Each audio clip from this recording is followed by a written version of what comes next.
j'ai la chance d'avoir Serval à Mouli. La chance, partagée, j'ai pu dire. Et de l'autre côté, Thibaut Yamche, ça va? Avec plaisir, ça va. Bon, alors là, je suis encadré, j'ai 2 garçons. Ma première question va aller pour Serval. Donc, il y a 10 ans, bientôt maintenant, tu as fait le Nike Battle Underground. Battleground. Ouais.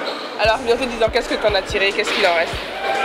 Bah, il en reste la petite âme de compétiteur, quoi. C'est vrai que c'était une expérience un peu en solitaire, qui n'a rien à voir avec le jeu collectif qu'on a l'habitude de rencontrer dans les équipes. Donc, une très bonne expérience humaine qui m'a permis d'avoir 2-3 contacts supplémentaires pour un petit peu évoluer dans la vie, quoi. Une très bonne expérience. D'accord. Maintenant Thibaut, on va te laisser seul. J'aimerais savoir qu'est-ce qui a changé depuis l'an dernier. Est-ce que tu peux nous dire aujourd'hui si c'est Yaoundé ou Douala, enfin plutôt Douala qui va gagner? Pour ce qui est de changer, je dirais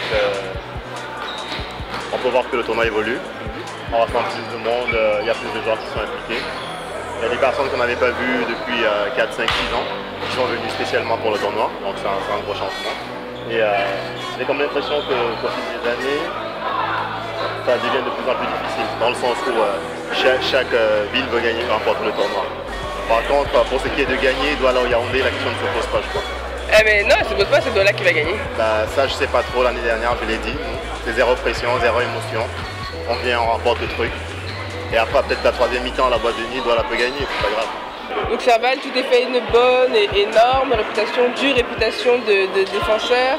Donc là maintenant, bon, tu vas nous laisser gagner? C'est relatif, dure réputation de défenseur, ouais, peut-être, mais... Ah, la dernière édition, c'était pas mal, hein? Oui, mais bon, après, honnêtement, l'intérêt de cet événement est ailleurs. C'est-à-dire que pour moi, principalement, c'est de revoir tous ces gars avec qui on a grandi, d'être un peu au courant de leur vie. Chacun professionnellement est investi ailleurs. On n'a pas forcément le temps de se rencontrer.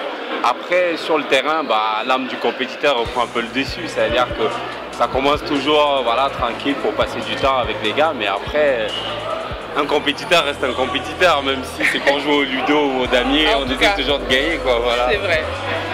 Dis-moi, mon cher ami Thibaut, comment tu t'es préparé aujourd'hui? Comment je me suis préparé? Personnellement, tu t'es vraiment préparé ou c'est juste, bon, tu viens comme tu es trop fort?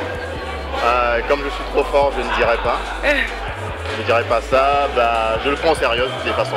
Okay. Comme il dit, l'intérêt, c'est d'abord de revoir tout le monde. Mais après, une fois lancé sur le terrain, on joue pour gagner. Donc, je me suis préparé dans ma tête à venir gagner. Enfin, comme l'année dernière, quoi. Non, mais là, no comment. Mais en tout cas, je vous souhaite beaucoup de courage. Bonne chance, ne vous blessez pas, jouez bien et au plaisir alors. Merci.